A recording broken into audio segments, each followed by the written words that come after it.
sommes ici aujourd'hui pour sensibiliser encore et encore l'opinion, mais surtout les autorités par rapport à la situation qui prévaut à l'agence de presse sénégalaise. Je pense que vous tous, vous avez eu hier le communiqué du Conseil des ministres qui revenait un peu sur la nécessité de moderniser l'agence de presse sénégalaise d'après sa teneur, mais également qui a parlé du code de la presse et d'autres questions.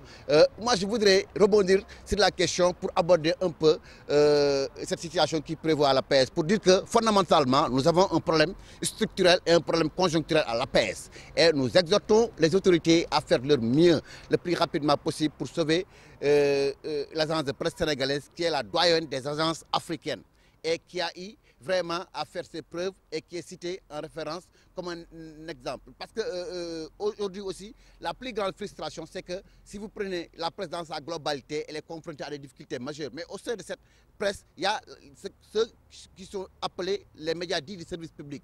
Et au nombre desquels on dénombre l'APS, mais qui brille quand même par un manque de considération notoire par rapport aux autres organes de service presse. Je veux parler notamment de la RTS et du Soleil.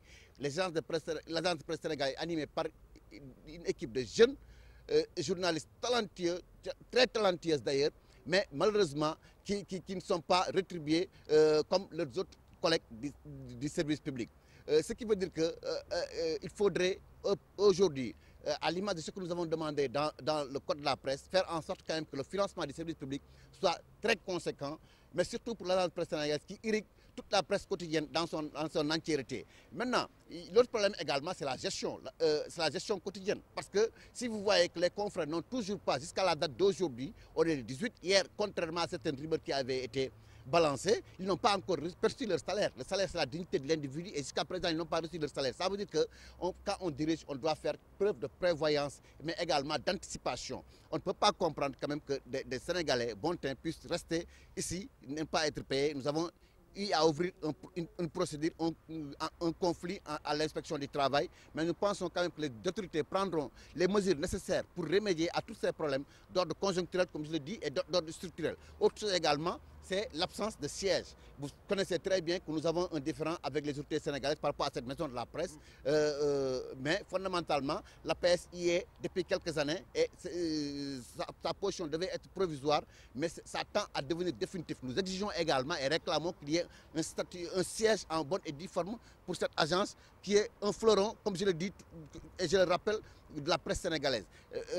Maintenant, nous prenons les autorités au mot, mais nous disons qu'il ne s'agit pas de moderniser. Il faut d'abord faire en sorte quand même que l'existant puisse être vraiment cohérent, vraiment adéquat par rapport à beaucoup de choses. L'agence de presse est une grande satisfaction et je terminerai par vous rappeler cette citation du président de la République lui-même qui est sur la banderole, qui disait que vous pouvez lire, hein, parent le plus pauvre des médias de service public. L'APS